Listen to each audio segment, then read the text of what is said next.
Hello friends, I welcome you all in my YouTube channel. I hope you are in good health. In today's lesson you will have present perfect. Present perfect is the third part of present tense. It's a very important tense for speaking. So we are going to have this lesson beautifully and completely. I hope you'll enjoy. So let's begin our class. आगे बढ़ने से पहले एक छोटा सा recap लेंगे, recap of the last days video. पिछली बार का रिकैप। पिछली बार हमने पढ़ा था प्रेजेंट कंटिन्यूअस टेंस के बारे में। प्रेजेंट कंटिन्यूअस ये सेकंड पार्ट है प्रेजेंट टेंस का, और ये बहुत ही इंपॉर्टेंट पार्ट है। इसके बारे में मैंने डिटेल इन्फॉर्मेशन दिया है, और जिन्होंने नहीं देखा उनसे रिक्वेस्ट है कि वो आई बटन पर ऊपर दिख रहा है, आप उसे ज़रूर देख कर उसको रिवाइज़ कर लें, समझ लें, ताकि ये लेसन भी क्लियर हो जाए।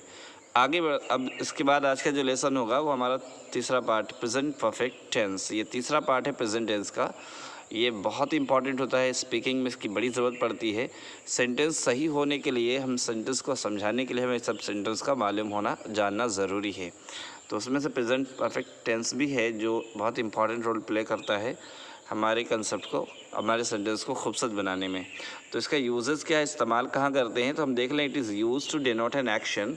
इसका इस्तेमाल किया जाता है ऐसा काम बताने के लिए that has just been completed, जो अभी अभी मुकम्मल हुआ है, ख़त्म हुआ है, जो अभी भी जस्ट अभी, ठीक है, इन द प्रेजेंट, अभी प्रेजेंट में ही, पास्ट में नहीं गुजरा। जैसे मैंने अभी नाश्ता किया है ना, उस तरह के सेंटेंस। जो अभी काम ख़त्म हुआ है, कुछ देर पहले हुआ, या आज ही दिन भर में, आज दिन भर जो काम ख़त्म हुआ है, दिन भर जो काम ख़त्म होगा वो सब प्रेजेंट में जाएगा।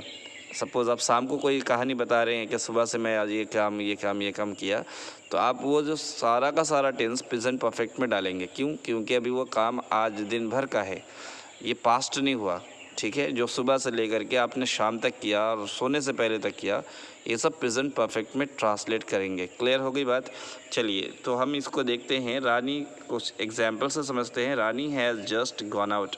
रानी अभी अभी बाहर गई है, तो मतलब गई है और अभी गई है, काम मुकम्मल तो हुआ, लेकिन आने का भी काम, इसका असर अभी बाकी है, अभी वो वापस नहीं आई है ना। तो ऐसा काम अभी भी गई है, अभी काम ख़त्म हुआ है, लेकिन आज अभी पूरा मुकम्मल ख़त्म नहीं हुआ। Girls have reached home safely. लड़की अपने अपने घर हिफाजत से पहुंच गई हैं, ये भी प्रेजेंट परफेक्ट में भी हाल में ही काम ख़त्म हुआ। My sister has completed her homework. मेरी सिस्टर ने अपना काम कर लिया है, ठीक है, मुकम्मल कर लिया। तो इस तरह जो सेंटेंस बनते हैं, जो आज हुआ, आज दिन भर जो काम होगा वो प्रेजेंट परफेक्ट में ट्रांसलेट करेंगे, ठीक है। कन्फ्यूज़न नहीं ना अभी जी।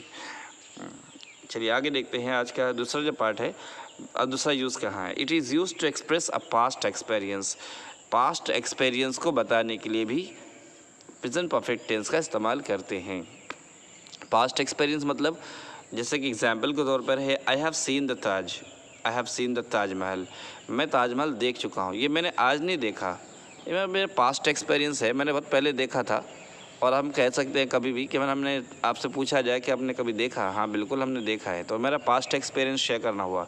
We have already read this story book 5 times. हम ये पहले ही से जो है इस किताब को 5 मरतबा पढ़ चुके हैं। आई बात समझ में? तो ये चीज़ें हुई आपको पास्ट एक्सपीरियंस को बताने के लिए। I have seen Shahrukh Khan. मैं शाहरुख खान को देख चुका हूँ, तो ये भी पास्ट एक्सपीरियंस है।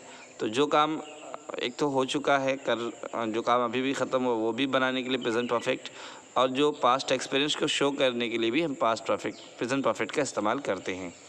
एक इम्पॉर्टेंट नोट सुन लीजिए। It is important to remember, याद रखने की बड़ी ज़रूरत है, that the present perfect tense में can not be used with expression denoting past time. Past time का जो एक्सप्रेशन होगा, जो एक क्लू होगा, हिंट्स होगा, जिससे लगेगा कि वो पास्ट है, तो ऐसे सेंटेंस के साथ प्रेजेंट परफेक्ट का इस्तेमाल नहीं करेंगे। जैसे फॉर एग्ज़ाम्पल, एक सा एग्ज़ाम्पल है, ही हैज़ कम यस्टरडे। तो ही हैज़ दिख रहा है, ये प्रेजेंट परफेक्ट का क्लू है, पहचाने की प्रेजेंट परफेक्ट में है। लेकिन यस्टरडे तो बीता हुआ कल को कहते हैं, यानी कि कल की बात है ये। तो कल की बात के लिए हम बिल्कुल, यस्टरडे है तो हम यहाँ पे हैज़ नहीं लगा सकते, कभी नहीं, कतई नहीं लगाएंगे। या तो हैज़ लगाएंगे या तो यस्टरडे ही लगाएंगे, ठीक है। उसी तरह जो है ही हैज़ रीच्ड, ये भी दिख रहा है हैज़ रीच्ड है, ये प्रेजेंट परफेक्ट में है, लेकिन यहाँ लास्ट नाइट है। लास्ट नाइट मतलब ये भी क्लू है, ये बता रहा पास्ट की बात है, ये अभी की बात नहीं है। तो ये भी पास्ट में है, तो पास्ट के साथ हम प्रेजेंट परफेक्ट नहीं लगा सकते, कतई नहीं लगाना। अच्छा, वी वुड से इसकी जगह हम कह सकते हैं ही केम यस्टरडे, तो हैज़ हटा दिया यहाँ से और आप यहाँ पे केम लगा दीजिए पास्ट में, इसे कन्फर्म हो जाएगा। जब हम पास्ट पढ़ेंगे तो आपको ये समझ में आ जाएगा।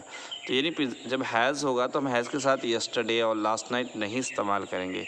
या इसी तरह के और भी हैं जो हम सीखेंगे पास्ट में, वो सारा क्लू उसमें कोई भी लास्ट वर्ड जो वर्ड होगा तो वो अगर हैज़ के साथ आया तो पास्ट हो जाएगा, पास्ट के साथ परफेक्ट नहीं इस्तेमाल करते।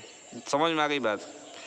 पास्ट के साथ परफेक्ट बिल्कुल नहीं इस्तेमाल करते, हम करते ही, तुम याद रखें। ही reached home last night, last night है तो हम इसको रीच्ड कर देंगे, हैज़ हैव नहीं लगाएंगे। ठीक, आई होप यू अंडरस्टूड। आगे चलते हैं। ये तो दो इस्तेमाल आपको समझ में आ गया।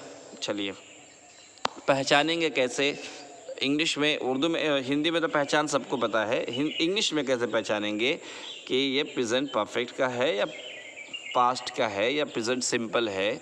तो मैंने जैसे प्रेजेंट सिंपल में भी क्लू बताया है कि वो अगर वो वर्ड लास्ट में होंगे तो समझ लो प्रेजेंट सिंपल है। अगर प्रेजेंट कंटिन्यूस का भी मैंने क्लू बताया है कि अगर वो वर्ड्स अगर सेंटेंस में है समझो प्रेजेंट कंटिन्यूस है। इसी तरह ये सारे वर्ड जो आपको दिखेंगे अभी, वो अगर लास्ट में किसी सेंटेंस में मिल गए और या सेंटेंस के दरमियान दिखे तो आप समझो प्रेजेंट परफेक्ट है। एग्जाम्पल के तौर पर हम देखते हैं, यहाँ तो छुप जाएगा, पूरा छुप जा रहा है, उसको हम देखते हैं। जैसे यहाँ पे जस्ट देखिए, जस्ट ऑलरेडी, वो सेकंड लाइन दिख रही है आपको, सेकंड लाइन देखिए, जस्ट है, उसके बाद ऑलरेडी है, फिर नेवर है, एवर है, टुडे है, येट। येट का इस्तेमाल नेगेटिव और इंटेरोगेटिव सेंटेंस में करते हैं, जैसे ही हैज़न्ट कम येट, तो हैज़न्ट, हैज़ नॉट है ना, उसके बाद येट इस्तेमाल करें। तो इसको येट का इस्तेमाल जो है सिर्फ हम नेगेटिव के साथ और इंटेरोगेटिव के साथ करते हैं। उसी तरह टिल, अनटिल, सो फार। अच्छा, इसमें एक और दो वर्ड है, वंस, ट्वाइस, ये सब भी आते हैं। तो ये सब अगर लास्ट में यानी सेंटेंस में मिल गए आपको तो आप समझ लीजिए कि आपको क्या करना, आपको ये करना है कि प्रेजेंट परफेक्ट, आँख बंद करके समझ लिए प्रेजेंट परफेक्ट ही है। ये सब लास्ट में आपको दिख गए तो ठीक है, समझ में आ गई बात। चलिए, अब हिंदी वाला क्लू तो आप तो बिल्कुल बहुत शुरू से ही जानते हैं, फिर से देख लेते हैं हम लोग। फिर से क्लू इन हिंदी सेंटेंस के लास्ट में चुका है, चुकी है, चुके हैं होगा, या आ है, ई है, ए हैं, फिर खाया है, खाई है, खाए हैं, ठीक है, या लिया है, दिया है, किया है, ये सारे सेंटेंस होता है। ये सब लास्ट में अगर है तो समझ जाओ कि प्रेजेंट परफेक्ट का ये क्लू है और ये प्रेजेंट परफेक्ट में ही बनेगा। ठीक है, अभी हम देखते हैं इसका बनाने का तरीका, देख लें, फिर इसके बाद हम इसको भी समझेंगे। जैसे कि वो उसने खाना खा लिया है ना, खाना खा लिया, मैंने काम कर लिया है, वो लोग हमें अपनी किताबें दे दिए हैं, है ना, अब्दुल रहीम ने काम किया है। तो ये सारे वर्ड किया है, लिया है, दिया है, चुका है, चुकी है, चुके हैं, आ है, ई है, ए हैं, ये भी बहुत इंपॉर्टेंट है। ये क्लू याद रखने की ज़रूरत है क्योंकि हम जब सेंटेंस बनाएंगे तो ऐसे बहुत सारे सेंटेंस आएंगे जिसमें ये सब होगा आखिर में, तो आप समझ जाएंगे प्रेजेंट परफेक्ट है। ठीक है, चलिए, बनाने का जो तरीका है, रूल देख लेते हैं। पहले सब्जेक्ट लिखते हैं, उसके बाद हैज़ या हैव लगाएंगे और वर्ब का थर्ड फॉर्म रहेगा। कौन सा फॉर्म रहेगा? Third form. और मैंने इससे पहले थर्ड फॉर्म के बारे में जिक्र किया है, आई थिंक वीडियो नंबर 30 है, 28 नंबर में मैंने पूरा डिटेल बताया है वर्ब का third form, second form, first form. आप उसको बिल्कुल याद रखें, याद करें ताकि यहाँ बनाना आसान हो। ये रहा वर्ब का थर्ड फॉर्म, यहाँ इस्तेमाल करेंगे, उसके बाद ऑब्जेक्ट लगाएंगे। उसी तरह नेगेटिव का जो तरीका है, सब्जेक्ट लिख लेंगे, हैज़ और हैव के बाद नॉट लगाएंगे, उसके बाद वर्ब का थर्ड फॉर्म डालेंगे और फिर ऑब्जेक्ट लगाएंगे। यही रूल है इसका। इंटेरोगेटिव का रूल क्या है? पहले हैज़ और हैव को पहले लेकर आ जाइए, इस तरह, है ना, और उसके बाद सब्जेक्ट लगा दीजिए, हैज़ और हैव पहले, फिर सब्जेक्ट, उसके बाद आपका थर्ड फॉर्म, फिर ऑब्जेक्ट। नेगेटिव में तीसरे नंबर पे नॉट होता, बाकी सब सेम होता है ना। तीसरे नंबर पे जैसे ये सब्जेक्ट, पहला नंबर देख लिया अफर्मेटिव को बनाने का तरीका। नेगेटिव बनाएं कैसे? पहले सब्जेक्ट, उसके बाद हैज़ है, उसके बाद नॉट, तीसरे नंबर पे नॉट लगा देंगे, नेगेटिव हो जाएगा। हैज़ है को पहले ले जाएंगे, इंटेरोगेटिव हो जाएगा। बहुत सिंपल है, बस आपको थोड़ा सा ध्यान देने की, तवज्जो देने की ज़रूरत है, वरना आप तो मास्टर है माशाल्लाह, आप एक्सपर्ट खुद भी हैं। तो एकदम नॉट कहाँ लगाएंगे? तीसरे नंबर पर नॉट, और बाकी सेम हो गया नेगेटिव। और यस नो क्वेश्चन का तरीका क्या है? हैज़ और हैव जो हेल्पिंग वर्ब है उसको पहले लगा देंगे, उसके बाद सब्जेक्ट लगाएंगे, बाकी सेम, बस। और क्वेश्चन मार्क लगा देंगे लास्ट में। क्वेश्चन मार्क ज़रूरी है ताकि आपको सेंटेंस समझ में आ जाए, वो सवाल से समझ में आए कि सवाल है। ठीक है, आई होप कि आपको समझ में आ गया। चलिए मूव करते हैं आगे, एक्सरसाइज की तरफ देखते हैं कुछ। एक कुछ यूज़ ऑफ हैज़ और हैव। यूज़ और हैज़ और हैव कहाँ इस्तेमाल करेंगे, इससे पहले मैंने जो पीछे कई वीडियो पहले जो हमने स्टार्टिंग में ही सीखा था हैज़ और हैव का इस्तेमाल, फिर से एक बार रिवाइज कर दूँ। हैज़ का इस्तेमाल जो थर्ड पर्सन सिंगुलर नंबर के साथ करते हैं। किसके साथ करते हैं जी, थर्ड पर्सन सिंगुलर नंबर के साथ, मतलब ही के साथ, शी के साथ, इट के साथ। He has, she has, it has. और सिंगुलर नेम नाउन के साथ, सिंगुलर नेम के साथ the dog has, the teacher has, my brother has, my family, my friend has. इस तरह की जो नाउन आएंगे सिंगुलर नाउन, उसके साथ हैज़ का इस्तेमाल करेंगे। बाकी के साथ हैव का इस्तेमाल करेंगे, मतलब फर्स्ट पर्सन के साथ आई वी के साथ, सेकंड पर्सन मतलब यू के साथ, थर्ड पर्सन प्लुरल के साथ मतलब दे के साथ, आई वी यू दे, और एनी प्लुरल नाउन्स के साथ the dogs have, the teachers have, my parents have, my friends have, the police have, the poor have। तो इस तरह की जो सारे वर्ड्स आएंगे जिससे प्लुरल नाउन समझ में आता है वो सब हैव लेगा। ठीक है, आगे बात समझ में। आई के साथ हम हैव क्यों इस्तेमाल करेंगे, अगर हम बोलते सिंगुलर के साथ लगाएंगे तो वहीं फिर यहाँ फंसते हम। अगर हम बोलते हैं कि हैज़ का इस्तेमाल सिंगुलर के साथ करते हैं और हैव का इस्तेमाल प्लुरल के साथ करते तो फिर फंस जाते। तो सर आई फिर क्या है, आई सिंगुलर है कि प्लुरल है? तो आई क्या है भाई, आई बार फिर भी अभी भी लोग होंगे जो कहेंगे सर आई प्लुरल है, क्योंकि उनके टीचर ने घोल के पिला दिया ना, वो मानेंगे ही नहीं जल्दी। घोल के पी चुके हैं लोग, उनको कसम खा ली कि सर आई हमने समझ लिया है कि प्लुरल है और हमेशा प्लुरल ही रहेगा, सिंगुलर हो ही नहीं सकता। तो ये गलत कंसेप्ट है। हम आई को सिंगुलर ही मानेंगे क्योंकि सिंगुलर ही होता है। आपको देख लें, फर्स्ट पर्सन सिंगुलर नंबर आई, फर्स्ट पर्सन सिंगुलर नंबर आई, सिंगुलर बोल दिया पहले, मतलब सिंगुलर ही है। आप लाख उसको प्लुरल चीखें चिल्लाएं तो आपकी गलती है। तो आई सिंगुलर है, और हम जो हैज़ का इस्तेमाल सिंगुलर के साथ नहीं करते, हम हैज़ का इस्तेमाल थर्ड पर्सन सिंगुलर के साथ करें। याद रखें, बिल्कुल सिंपल तरीका है। आई हैज़ का इस्तेमाल कहाँ करते हैं, third person singular number, third person. मैं 4 बार बोल चुका हूँ, याद सब, अब तो भूल नहीं आना। आई सिंगुलर होता है, ये भी बिल्कुल भूलना मत, इसको गांठ बांध लो। कोई बोल दे जितना चीखे कि आई प्लुरल है, मत मानना उसकी बात, झूठ, वो मतलब बेचारों को नहीं पता है उनकी, वो बेचारे जानते नहीं हैं इसलिए ऐसा कह रहे हैं। तो आई क्या है, सिंगुलर है, और हम हैज़ के साथ किसका इस्तेमाल करेंगे, हैज़ के साथ थर्ड पर्सन सिंगुलर नंबर का इस्तेमाल करेंगे। ठीक है, यानी ही के साथ हैज़, शी के साथ हैज़, इट के साथ हैज़, सिंगुलर नाउन के साथ हैज़। बाकी जो है ना आई वी यू दे और जितने प्लुरल्स में हैं सब आ जाएंगे हैव के साथ। ठीक है, चलिए अब आगे आते हैं। मैंने खाना खाया है, so I have, I subject, then has और हैव लगाएंगे, हैव लगाएंगे, उसके बाद वर्ब का थर्ड फॉर्म ईटेन, क्या खाया, फूड। सो वही है, तरकीब पीछे से चलना है। पहले लिखेंगे आई, उसके बाद है, आई हैव, खाया, ईटेन, क्या खाया, खाना। देखिए एक ही सेंटेंस को 3 तरह से हमने बनाया इसको, ताकि आपको समझ में आ जाए कि सेंटेंस अगर इस तरह भी हो तो बना सकते हैं। मैंने खाना खाया है, मैंने खाना खा लिया है, मैं खाना खा चुका हूँ। तीनों का मतलब एक ही हुआ, और तीनों को हमने I have eaten food, I have eaten food, I have eaten food, मैं तीनों बनाया हूँ। तीनों इसलिए बताया हूँ ताकि सेंटेंस बदल जाएगा तो आप बोलें खाना खाया का तो बताया ही नहीं सर ने, खा चुका हूँ समझ में आया है, खा लिया हूँ का क्या होगा। तो बिल्कुल कंफ्यूज मत होना, ये सेंटेंस एक ही तरह के होते हैं और थोड़ा सा हमारे लैंग्वेज में बदलाव होता थोड़ा सा, जैसे लिया है, खाया है। तो समझ में आ गया, मैंने खाना खाया है, मैंने खाना खा लिया है, मैं खाना खा चुका हूँ। तीनों का मतलब एक ही है और सेंटेंस एक ही बनेगा। आई होप कि समझ में आया आपको। आगे बढ़ते हैं। चलिए ये रहा आपका एक्सरसाइज है, आपको ट्रांसलेट करना है इसको इन इंग्लिश करना है। हिंदी में लिखा है, मैंने देख लिया है, मैं सो चुका हूँ, पड़ोसी घर बेच चुका है, उसने कपड़े धोए हैं, हमने खाना बनाया है, वो फिल्म देख चुके हैं, मेरा भाई पैसे दे चुका है, मैं समझ चुका हूँ, उन्होंने हमें देख लिया है, मेहमान आ चुके हैं, उसने गाड़ी चलाई है, आप लोग अंग्रेज़ी सीख चुके हैं, रानी ने एक खूबसूरत गाना गाया है, रेल स्टेशन पर पहुंच चुकी है, हम सचिन तेंदुलकर से मिल चुके हैं, मैं प्रिंसिपल साहब से बात कर चुका है। बात होना चाहिए, बार लिखा हुआ है तो आप इसको सही कर लें, बात कर चुका हूं। ठीक है, मैं प्रिंसिपल साहब से बात कर चुका हूं, सही है। आगे देखते हैं exercise number 2।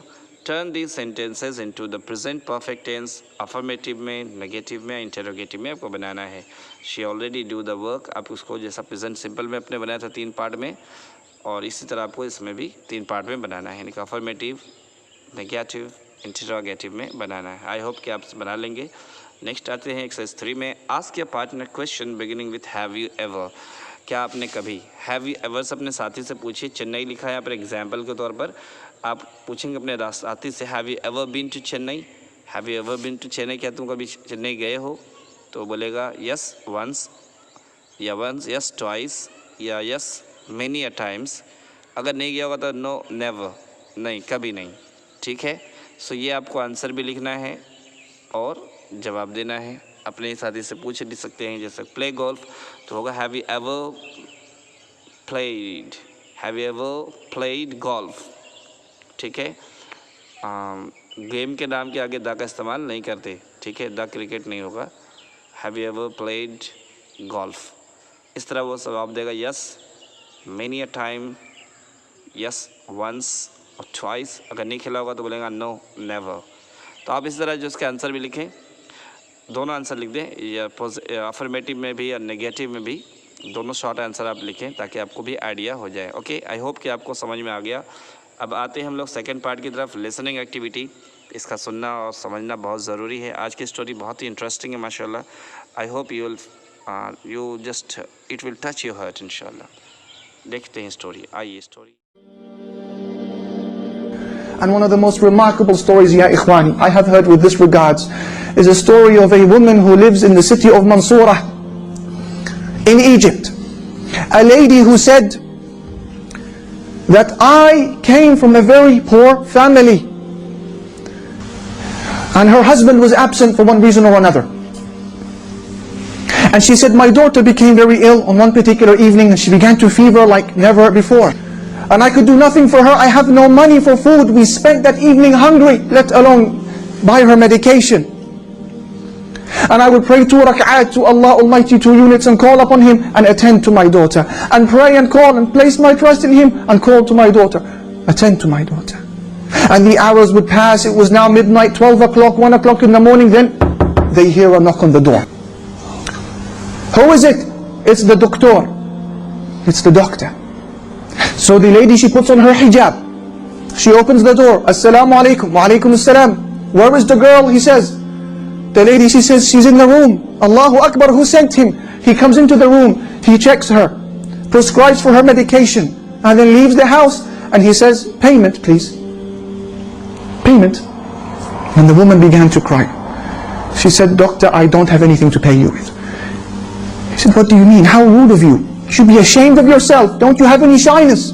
You call me in this late hour of the night to attend to your daughter and you know you have no wealth to pay me? She said, doctor, wallahi, I didn't call you.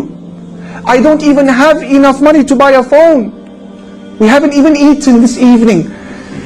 He said to her, what do you mean you didn't call me? Is this not door number such and such? She said, no, that's the door next door. The doctor, he began to weep because he understood that this was Allah who sent him their way. He said, please let me go back inside. What is your story? Who are you? How did this happen? And she explained the story. He understood. So he bought them food for that evening. And he went and he purchased and delivered the medication himself. And he gave her a monthly wage as well.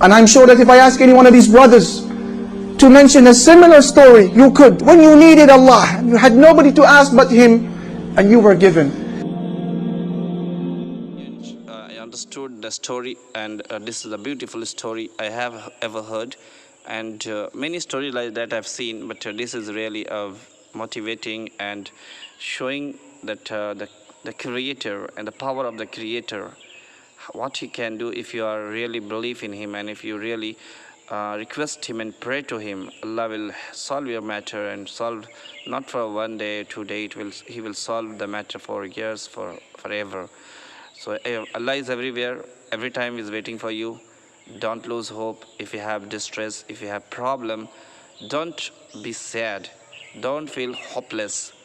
Have a firm belief in God, have a firm belief in Allah, and I am sure Allah will surely help you if you have a firm belief. Okay, so now we are moving to the third part. It's here vocabulary and word stock. क्योंकि अब हमारे पास वक्त कम पड़ता है, इसलिए हमने basic grammar को छोड़ दिया है। अभी बेसिक ग्रामर हम इंशाल्लाह टेंस के बाद पढ़ेंगे, क्योंकि खुद ऑलरेडी जो है टेंस काफ़ी लंबा चैप्टर है और उसको समझना बहुत ही ज़रूरी है ताकि आपको बहुत समझ में आए। अब दो तीन चीज़ सीखेंगे तो आप कंफ्यूज हो जाएंगे, इसलिए आप कंफ्यूज ना हो इसके लिए मैंने जो है एक पार्ट, जो पहला पार्ट होता था हमारा बेसिक ग्रामर का, हमने उसको हटा दिया है। तो आज हम वोकेबलरी में ये थर्ड पार्ट है वोकेबलरी वर्ड स्टॉक में। ये 10 मीनिंग आपके लिए है। एज़ यू लाइक, जैसी आपकी मर्ज़ी, एज़ यू प्लीज़, जैसी आपकी मर्ज़ी, एज़ यू विश, जैसी आपकी मर्ज़ी, और जैसा आप चाहें। ये तीनों की मीनिंग एक ही होगा। गेट लॉस्ट, भाड़ में जाओ। गो टू हेल, भाड़ में जाओ। दोनों में से कुछ बोल सकते हैं ना, भाड़ में जाओ बोलते। आई वॉज जस्ट जोकिंग, मैं तो बस मजाक कर रहा था। It's all because of you, ये सब तुम्हारी वजह से हुआ है। आई बेग योर पार्डन, मैं आपसे माफ़ी मांगता हूँ। It was not your fault, ये आपकी गलती नहीं थी। दैट्स ऑल राइट, कोई हर्ज नहीं। ओके, ये सारे सेंटेंस वेरी इंपॉर्टेंट हैं, इसको याद करिए, अपने फ्रेंड्स से बात करिए। इसी तरह बोलिए गेट लॉस्ट, ओके, भाड़ में जाओ। So now moving to the last part, that's a pronunciation part. और काफ़ी दिनों के बाद आज हम चैप्टर टच कर रहे हैं, क्योंकि हमारे पास टाइम भी नहीं बचता था, आधा घंटे का एक वीडियो बन जाता था। तो आज हमारे पास एक प्रोनाउंसिएशन का चैप्टर हम पढ़ेंगे इंशाल्लाह। आज हम पढ़ेंगे साइलेंट GH वर्ड। अगर लास्ट में GH है तो GH साइलेंट कब हो जाता है। GH is not pronounced when it comes after a vowel. GH का साउंड प्रोनाउंस नहीं करते जब ये वॉवल के बाद आता है, ठीक है। यानी इससे पहले अगर वॉवल आता है तो हम, वॉवल तो पता ना, AEIOU, तो हम इसको GH का साउंड प्रोनाउंस नहीं करते हैं। देखते हैं एग्जाम्पल के तौर पर HIGH है, यहाँ पर देख लें। तो GH से पहले क्या है, GH से पहले I है, I। तो हम इसको हाई नहीं पढ़ेंगे, will read high, high, okay, high. Next पढ़ेंगे हम लोग, देख लें, higher, higher. Repeat after me, higher. Next one, right, right, right. Next one, flight, flight, flight. Next one, fight, fight, fight. Okay, might, might, might. Next, thigh, thigh, thigh. Next one, sigh, sigh, sigh means ठंडी आ भरना। daughter, daughter, daughter, dough को stress करना है, daughter को जल्दी पढ़ना है, daughter, daughter, okay। next one, plow, plow, plow, not plug पढ़ेंगे, plug नहीं पढ़ेंगे, will read plow, plow। so I hope आपको समझ में आया। इसका प्रैक्टिस करिए, रिवाइज करिए, अपने दोस्तों से शेयर करिए and see the difference. Thanks for watching. Please subscribe my channel. अगर आप नए हैं तो दूसरों को बोलें सब्सक्राइब करें, ताकि उनको भी इसका फ़ायदा हो। अपने दोस्तों को शेयर करें और लाइक ज़रूर करें, और मुझे कमेंट सेक्शन में बताएं कि आपको कैसा लगा video. Okay, see you again इंशाल्लाह in next time, in next video.